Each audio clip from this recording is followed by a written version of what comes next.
10ാം ക്ലാസ്സിലെ നവീകരിച്ച പാഠപുസ്തകം സോഷ്യൽ സയൻസ് ഒന്നാമത്തെ ചാപ്റ്റർ നോക്കാം.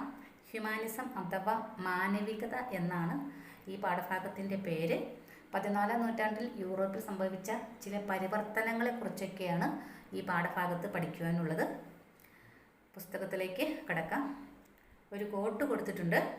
ഇത് ശാസ്ത്രചിന്തകനായ റോജർ ബേക്കറിൻ്റെ വാക്കുകളാണ്. To neglect knowledge is to neglect virtue. The intellect lightened by the flame of goodness cannot help but love it. Love is only born of knowledge. Reason is the guide of a right will. It is reason which leads us to salvation. അതായത് അദ്ദേഹം പറയുന്നത് അറിവിൻ്റെ വിലാസം, അതായത് അറിവിനെ നിരസിക്കുക എന്നുള്ളത് നന്മയെ നിരസിക്കുന്നതിന് തുല്യമാണ്. നന്മയുടെ ജ്വാലയാൽ പ്രകാശിതമാക്കപ്പെട്ട ബുദ്ധിക്ക് ആ ജ്വാലയെ സ്നേഹിക്കാതിരിക്കാനാവില്ല. സ്നേഹം അറിവിൻ്റെ മാത്രം സന്തതിയാണ്. യുക്തിചിന്ത ശരിയായ ഇച്ഛയുടെ മാർഗദർശി. നമ്മെ മോക്ഷത്തിലേക്ക് നയിക്കുന്നതും യുക്തി തന്നെ, അഥവാ യുക്തിയെക്കുറിച്ചാണ് അദ്ദേഹം പറഞ്ഞിരിക്കുന്നത്. അതായത് നമ്മെ മോക്ഷത്തിലേക്ക് നയിക്കുന്നത് യുക്തിചിന്ത, അതായത് യുക്തിപൂർവ്വമുള്ള ചിന്തകളാണ് എന്നാണ് റോജർ ബേക്കൺ പറയുന്നത്. These are the words of Roger Bacon, a scientific philosopher who lived in England in the 13th century. Here he is referring to the importance of rationalism, knowledge and love. During his time, the rulers of Europe had denied rationalism. Thinkers like Roger Bacon questioned the existing feudalistic power system and its ideas and concepts. As a result, many of those thinkers were subjected to cruel persecution and imprisonment. Some of them even lost their lives, but later situations began to change. 13ാം നൂറ്റാണ്ടിൽ ഇംഗ്ലണ്ടിൽ ജീവിച്ചിരുന്ന ശാസ്ത്രചിന്തകനായ Roger ബേക്കണിൻ്റെ വാക്കുകളാണിത്. യുക്തിചിന്ത, അറിവ്, സ്നേഹം എന്നിവയുടെ പ്രാധാന്യത്തെക്കുറിച്ചാണ് ഇവിടെ പരാമർശിക്കുന്നത്. അദ്ദേഹം ജീവിച്ചിരുന്ന കാലഘട്ടത്തിൽ യൂറോപ്പിൽ അധികാരികൾ യുക്തിചിന്തയെ നിഷേധിച്ചിരുന്നു. റോജർ ബേക്കണിനെ പോലുള്ള ചിന്തകർ നിലവിലിരുന്ന ഫ്യൂഡൽ അധികാര വ്യവസ്ഥയെയും അതിൻ്റെ ആശയങ്ങളെയും ചോദ്യം ചെയ്തു. തൽഫലമായി അവരിൽ പലരും അധികാരികളുടെ ക്രൂരമായ പീഡനത്തിനും ജയിൽവാസത്തിനും വിധേയരായി. ചിലർക്ക് ജീവൻ തന്നെ നഷ്ടപ്പെട്ടു. എന്നാൽ പിൽക്കാലത്ത് സ്ഥിതിഗതികൾ മാറിമറിയാൻ തുടങ്ങി. Next, Roger bacon and his diagrams. അദ്ദേഹം വരച്ച ഡയഗ്രാംസ് ആണ് കൊടുത്തിരിക്കുന്നത്. From 14th century onwards, a series of changes took place in the social, economic and political spheres of Europe. Along with the influence of the Greco-Roman cultures of ancient Europe, a tendency to move away from the ideas that existed in the medieval times also gained strength. Let us examine the characteristic features of these changes. അതായത് 14ാം നൂറ്റാണ്ടോടെ യൂറോപ്പിൽ സാമൂഹിക, സാംസ്കാരിക, സാമ്പത്തിക, രാഷ്ട്രീയ രംഗങ്ങളിൽ ചില മാറ്റങ്ങളൊക്കെ സംഭവിച്ചു. പ്രാചീന യൂറോപ്പിലെ ഗ്രീക്കോ റോമൻ സംസ്കാരത്തിൻ്റെ സ്വാധീനത്തോടൊപ്പം മധ്യകാലത്ത് നിലനിന്നിരുന്ന ആശയങ്ങളിൽ നിന്നും വഴിപിരിയാനുള്ള പ്രവണതയും ഇക്കാലത്ത് ശക്തിപ്പെട്ടു. ഈ മാറ്റങ്ങളുടെ സവിശേഷതകൾ എന്തെല്ലാമായിരുന്നു എന്ന് നോക്കാം. എന്തെല്ലാമായിരുന്നു? ഹ്യൂമാനിസ്റ്റിക് പെർസ്പെക്റ്റീവ്, ഹ്യൂമാനിസം, അതായത് മനുഷ്യ കേന്ദ്രീകൃതമായ ഒരു കാഴ്ചപ്പാട് അഥവാ മാനവികത. ഗ്രോത്ത് ഓഫ് അർബൻ ലൈഫ്, നഗരജീവിതത്തിൻ്റെ വളർച്ച. പ്രോഗ്രസ് ഓഫ് ട്രേഡ്, കച്ചവടത്തിൻ്റെ പുരോഗതി. റൈസ് ഓഫ് നേഷൻ സ്റ്റേറ്റ്സ്, ദേശരാഷ്ട്രങ്ങളുടെ വളർച്ച. ഇൻഡിവിജ്വൽ ലിബർട്ടി, വ്യക്തി സ്വാതന്ത്ര്യം. റേഷണലിസം, യുക്തിചിന്ത. സ്പ്രെഡ് ഓഫ് സെക്യുലർ വാല്യൂസ്, മതേതര മൂല്യങ്ങളുടെ വ്യാപനം. മോണിറ്ററി ഇക്കോണമി, പണാധിഷ്ഠിത സമ്പദ്ഘടന. Importance gained by regional languages, പ്രാദേശിക ഭാഷകൾക്ക് ലഭിച്ച പ്രാധാന്യം. Changes in the realms of art and science, കലാശാസ്ത്ര രംഗങ്ങളിലുണ്ടായ മാറ്റങ്ങൾ. അപ്പോൾ ഈ മാറ്റങ്ങളൊക്കെ കൂടുതൽ പ്രകടമായത് ഇറ്റലിയിലായിരുന്നു. These changes were particularly evident in Italy, which was part of the ancient Roman civilization. Historians termed these changes Renaissance. The Renaissance is considered as a period of transformation from the medieval feudalism to the modern age. പ്രാചീന Roman സംസ്കാരത്തിൻ്റെ ഭാഗമായിരുന്ന ഇറ്റലിയിലായിരുന്നു ഈ മാറ്റങ്ങളൊക്കെ കൂടുതൽ പ്രകടമായത്. ഇറ്റലിയിൽ ആവിർഭവിച്ച ഈ മാറ്റങ്ങൾക്ക് ചരിത്രകാരന്മാർ ഒരു പേര് നൽകി. അതാണ് റിനൈസൻസ് അഥവാ നവോത്ഥാനം. അപ്പോൾ എന്താണ് റിനൈസൻസ് എന്ന് പറഞ്ഞാൽ? മധ്യകാലഘട്ടത്തെ ഫ്യൂഡൽ വ്യവസ്ഥയിൽ നിന്നും ആധുനിക കാലഘട്ടത്തിലേക്കുള്ള മാറ്റത്തിൻ്റെ ഒരു കാലമായിട്ടാണ് ഈ നവോത്ഥാന കാലം ചരിത്രത്തിൽ ഇടം നേടിയത്. Next, Greco Roman civilisation. The two most important civilizations that existed in the ancient Europe were Greek and Roman civilizations. They are known as classical civilizations. The Greek civilization was from 12th to 4th century BCE. The Roman civilization was from 7th century BCE to 5th century CE. Greco Roman സംസ്കാരങ്ങൾ. പ്രാചീന യൂറോപ്പിൽ നിലനിന്നിരുന്ന രണ്ട് പ്രധാന സംസ്കാരങ്ങളായിരുന്നു Greek Roman സംസ്കാരങ്ങൾ. ഇവ classical സംസ്കാരങ്ങൾ എന്നാണ് അറിയപ്പെട്ടിരുന്നത്. BCE 12-ാം നൂറ്റാണ്ട് മുതൽ BCE 4-ാം നൂറ്റാണ്ട് വരെയുള്ള കാലഘട്ടമായിരുന്നു ഗ്രീക്ക് സംസ്കാരത്തിൻ്റേത്. BCE 7-ാം നൂറ്റാണ്ട് മുതൽ CE 5-ാം നൂറ്റാണ്ട് വരെയായിരുന്നു റോമൻ സംസ്കാരത്തിൻ്റെ കാലഘട്ടം. നെക്സ്റ്റ് പേജ് ഒരു ക്വസ്റ്റ്യൻ ഉണ്ട്. Evaluate the significance of the statement that the Renaissance was a period of transition from the medieval to the modern. മധ്യകാലഘട്ടത്തിൽ നിന്നും ആധുനിക കാലഘട്ടത്തിലേക്കുള്ള സംക്രമണ കാലമായിരുന്നു നവോത്ഥാന കാലം. ഈ പ്രസ്താവനയെ വിലയിരുത്തുക. Renaissance. The word Renaissance means rebirth. It denotes the revival of ancient Greco-Roman culture which began around the 14th century. അതായത് നവോത്ഥാനം. റിനൈസൻസ് എന്ന വാക്കിന് മലയാളത്തിൽ നവോത്ഥാനം എന്നാണ് അർത്ഥം. പുനർജനി എന്നൊക്കെയാണ് അർത്ഥം. 14-ാം നൂറ്റാണ്ടോടുകൂടി പ്രാചീന ഗ്രീക്കോ റോമൻ സംസ്കാരങ്ങൾക്കുണ്ടായ പുനർജനി എന്നാണ് ഇതുകൊണ്ട് അർത്ഥമാക്കുന്നത്. Why renaissance in Italy? നവോത്ഥാനം എന്തുകൊണ്ട് ഇറ്റലിയിൽ? Refer map 1.1. Identify the cities that existed in medieval Italy.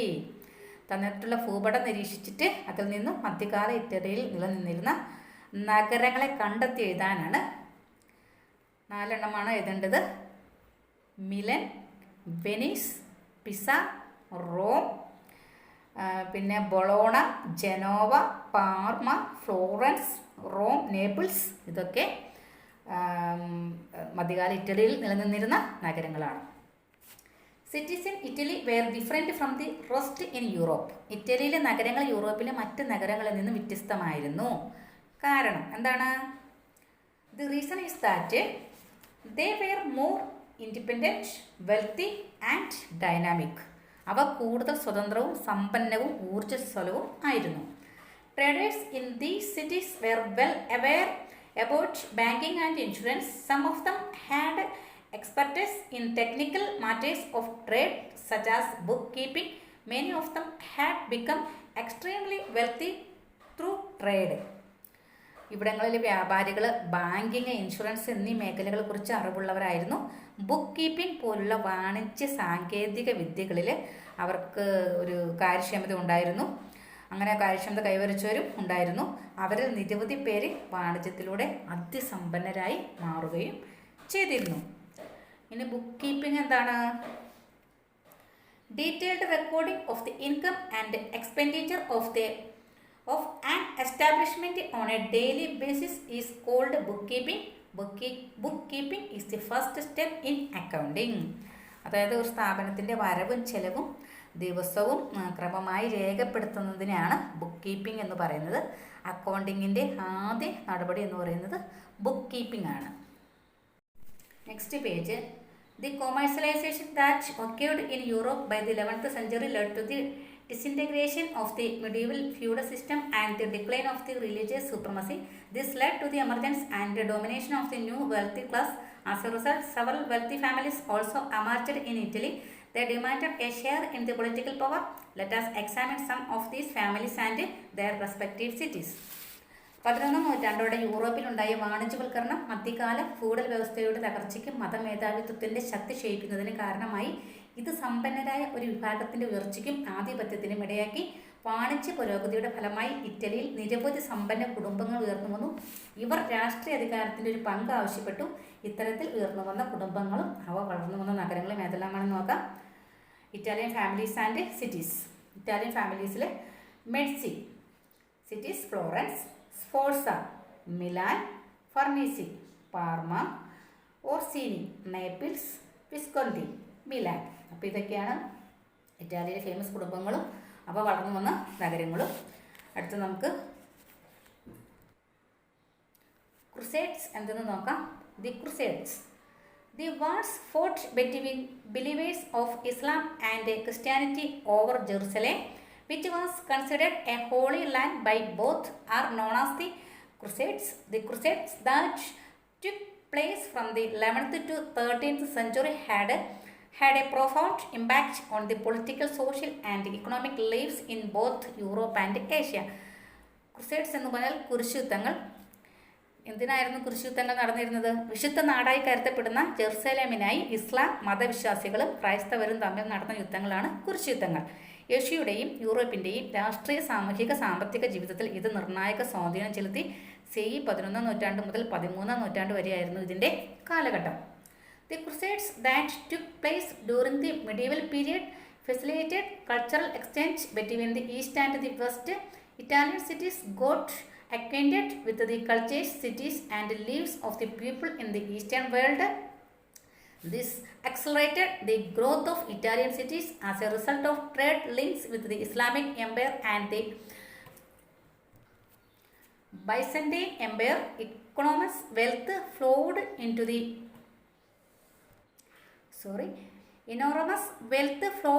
the Italian cities. Over time, merchants in Italian cities gained monopoly in the trade between the East and the West in the Mediterranean. അതായത് മധ്യകാലത്ത് നടന്ന കുരിശുയുദ്ധങ്ങൾ കിഴക്കും പടിഞ്ഞാറും തമ്മിലുള്ള സാംസ്കാരിക വിനിമയത്തിന് വഴി തെളിച്ചു. കിഴക്കൻ ലോകത്തെ സംസ്കാരങ്ങൾ, നഗരങ്ങൾ, അവിടങ്ങളിലെ ജനജീവിതം തുടങ്ങിയവയുമായി ഇറ്റാലിയൻ നഗരങ്ങൾ പരിചയത്തിലായി. ഇത് ഇറ്റാലിയൻ നഗരങ്ങളുടെ വളർച്ചയ്ക്ക് വേഗത കൂട്ടി. ഇസ്ലാമിക സാമ്രാജ്യം, ബൈസന്റൈൻ സാമ്രാജ്യം എന്നിവയുമായി സ്ഥാപിച്ച വാണിജ്യ ബന്ധത്തിലൂടെ വൻതോതിൽ സമ്പത്ത് ഇറ്റാലിയൻ നഗരങ്ങളിലേക്ക് ഒഴുകിയെത്തി. കാലാന്തരത്തിൽ മെഡിറ്ററേനിയൻ പ്രദേശം കേന്ദ്രീകരിച്ച് നിലനിന്നിരുന്ന കിഴക്കും പടിഞ്ഞാറും തമ്മിലുള്ള വാണിജ്യത്തിൻ്റെ കുത്തക ഇറ്റാലിയൻ നഗരങ്ങളിലെ കച്ചവടക്കാരുടെ നിയന്ത്രണത്തിലായി. ഒരു ക്വസ്റ്റ്യൻ ഉണ്ട്. Italian cities were wealthier compared to other European cities. Describe the circumstances that led to this. Italian നഗരങ്ങൾ മറ്റ് യൂറോപ്യൻ നഗരങ്ങളെ അപേക്ഷിച്ച് കൂടുതൽ സമ്പന്നമായിരുന്നു. ഇതിലേക്ക് നയിച്ച സാഹചര്യം വിശദീകരിക്കുക. അടുത്തെന്താണ്? The bubonic plague, which erupted in the mid-4th century, severely affected the Italian cities. This catastrophic event, known as the Black Death, claimed the lives of thousands, resulting in a severe shortage in labor. Consequently, this paved the way for the decline of medieval feudalism that was heavily reliant on the agricultural sector. Furthermore, it facilitated the emergence of a new commercial middle class. 14 നൂറ്റാണ്ടിൻ്റെ മധ്യത്തിൽ പൊട്ടിപ്പുറപ്പെട്ട bubonic plague എന്ന മഹാമാരി Italian നഗരങ്ങളെ സാരമായി ബാധിച്ചു. Black death എന്നറിയപ്പെടുന്ന ഈ ദുരന്തത്തിൽ വൻതോതിൽ ജനങ്ങൾ മരണപ്പെട്ടു. അങ്ങനെ തൊഴിലാളികളുടെ ലഭ്യതയിൽ കുറവുണ്ടാക്കി.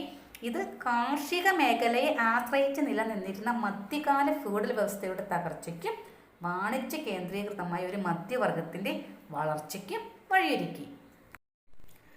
When traditional medicines failed to fight the plague, people began to explore the medical sciences of ancient Greece and Rome.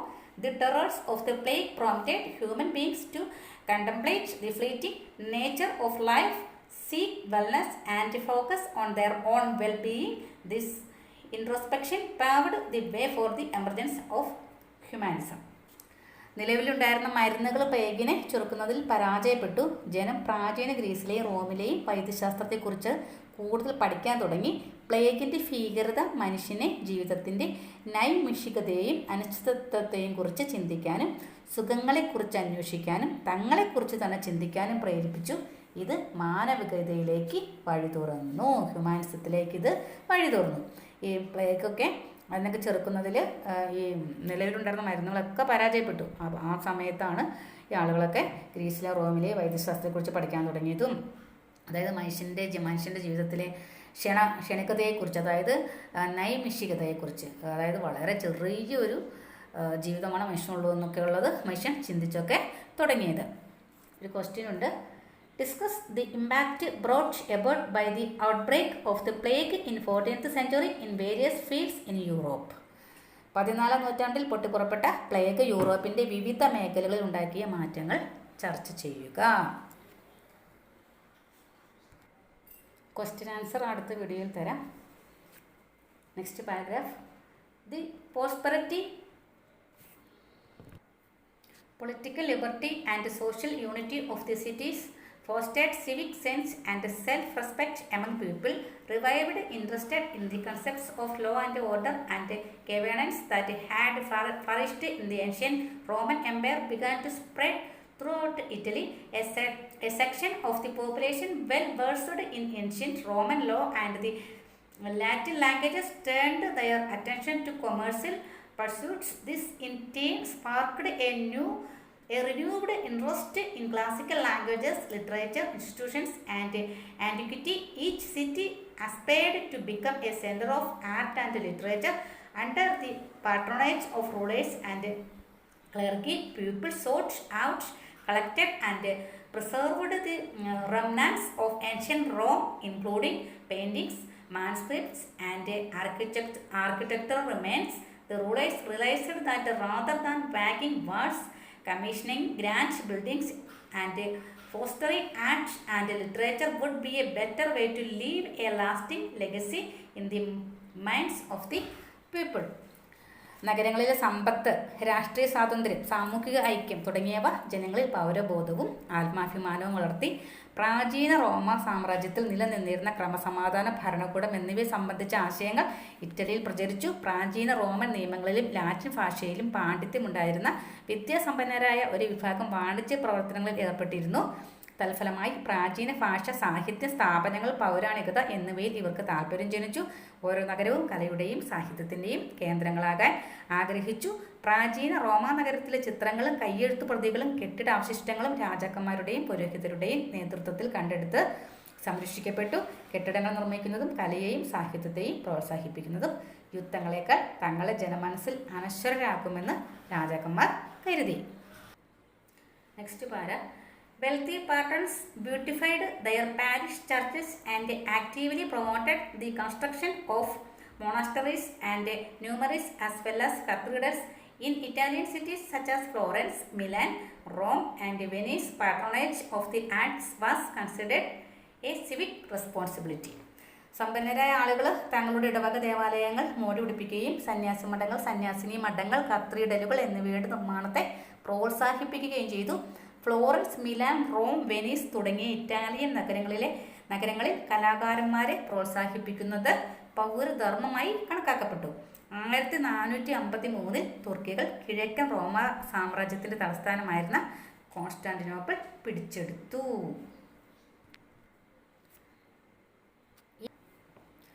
Black death എന്താണെന്ന് നോക്കാം.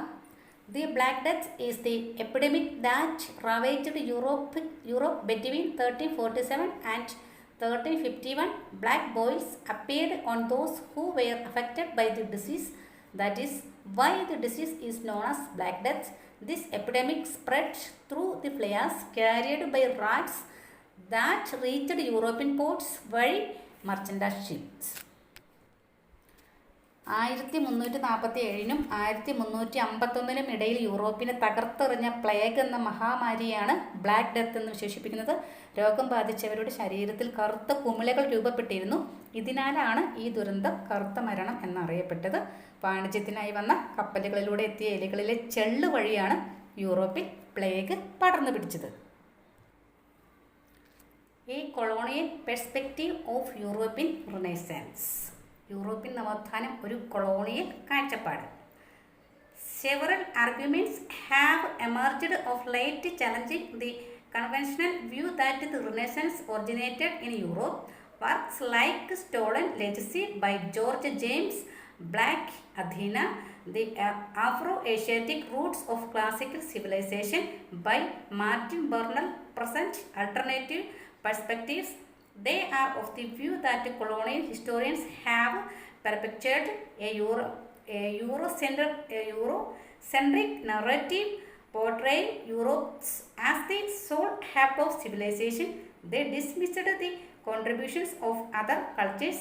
According to these critics, this based approach has led to the marginalization of non-European cultures, implying that only Europeans are civilized while others are uncivilized. Europe കേന്ദ്രീകരിച്ചാണ് നവോത്ഥാനം ആവിർഭവിച്ചത് എന്ന ആശയത്തിനെതിരായി ഇന്ന് നിരവധി അഭിപ്രായങ്ങൾ ഉയർന്നു വരുന്നുണ്ട്. അപ്പോൾ യൂറോപ്പ് കേന്ദ്രീകരിച്ചാണ് റിനൈസൻസ് ആവിർഭവിച്ചതെന്നുള്ള ആശയത്തിനെതിരായിട്ട് ഒരുപാട് അഭിപ്രായങ്ങൾ ഉയർന്നു വരുന്നുണ്ട്. ജോർജ് ജെയിംസിൻ്റെ സ്റ്റോളൻ ലെഗസി, മാർട്ടിൻ ബർണലിൻ്റെ black Athena, the Afro Asiatic roots of classic civilisation എന്നീ ഗ്രന്ഥങ്ങൾ ഈ അഭിപ്രായം പങ്കുവയ്ക്കുന്നവരാണ്. യൂറോപ്പ് മാത്രം ശരിയും മറ്റെല്ലാം തെറ്റുമാണ്, അല്ലെങ്കിൽ യൂറോപ്പ് മാത്രം പരിഷ്കൃതരും മറ്റെല്ലാവരും അപരിഷ്കൃതരുമാണ് എന്ന് വരുത്തി തീർക്കാനാണ് കൊളോണിയൽ ചരിത്രകാരന്മാർ ശ്രമിക്കുന്നത് എന്നാണ് ഇവർ വാദിക്കുന്നത്. In 1453, the Ottoman Turks conquered Constantinople, the capital of the Eastern Roman Empire. This city was a center of many scholars who possessed manuscripts of ancient Greco-Roman literary works. In the aftermath of the Turkish conquest, these scholars migrated to Italian cities, bringing their manuscripts with them. As a result, research and studies previously confined to universities during the Middle Ages began to spread to libraries. The convergence of wealth and political freedom created a fertile ground for artistic innovation and cultural experimentation. Consequently, novel ideas began to emerge in the cultural and intellectual spheres. 1453 തുർക്കികൾ കിഴക്കൻ റോമ സാമ്രാജ്യത്തിൻ്റെ തലസ്ഥാനമായിരുന്ന Constantinople പിടിച്ചെടുത്തു. പ്രാചീന Greco Roman സാഹിത്യ കൃതികളുടെ കയ്യെഴുത്തു പ്രതികൾ കൈവശമുണ്ടായിരുന്ന നിരവധി പണ്ഡിതരുടെ കേന്ദ്രമായിരുന്നു Constantinople. തുർക്കികളുടെ ആക്രമണത്തെ തുടർന്ന് അവർ തങ്ങളുടെ കൈവശമുള്ള കയ്യെഴുത്തു പ്രതികളുമായി ഇറ്റാലിയൻ നഗരങ്ങളിലേക്ക് നീങ്ങി. മധ്യകാലത്ത് സർവകലാശാലകളിൽ മാത്രം ഒതുങ്ങി നിന്ന അന്വേഷണങ്ങളും പഠനങ്ങളും ഗ്രന്ഥാലയങ്ങളിലേക്ക് വ്യാപിക്കാൻ തുടങ്ങി. സമ്പത്തും രാഷ്ട്രീയ സ്വാതന്ത്ര്യവും കലാപരമായ പുരോഗതിക്കും സാംസ്കാരിക രംഗത്തെ പരീക്ഷണങ്ങൾക്കും വഴിയൊരുക്കി. ഇതോടെ സാംസ്കാരിക രംഗത്തും വൈജ്ഞാനിക മേഖലയിലും പുത്തൻ ആശയങ്ങൾ പ്രകടമാകാൻ തുടങ്ങി. അടുത്ത രണ്ട് ക്വസ്റ്റ്യൻ ആണ്. Look at the map 1.2 and locate Constantinople. Discuss its geographical significance. അതായത് രണ്ടാമത്തെ ഭൂപടം നിരീക്ഷിച്ചിട്ട് കോൺസ്റ്റാന്റിനോപ്പിളിൻ്റെ സ്ഥാനം കണ്ടെത്തുക, അതിൻ്റെ ഭൂമിശാസ്ത്രപരമായ പ്രാധാന്യം ചർച്ച ചെയ്യുക. അടുത്തത് assess the impact of the conquest of Constantinople by the Turks on the intellectual landscape of Italy. തുർക്കികളുടെ കോൺസ്റ്റാന്റിനോപ്പിൾ ആക്രമണം ഇറ്റലിയുടെ വൈജ്ഞാനിക മേഖലയെ സ്വാധീനിച്ചത് എങ്ങനെയെന്ന് വിലയിരുത്തുക. ബാക്കി ഭാഗം ഇനി അടുത്ത ക്ലാസ്സിൽ പഠിക്കാം.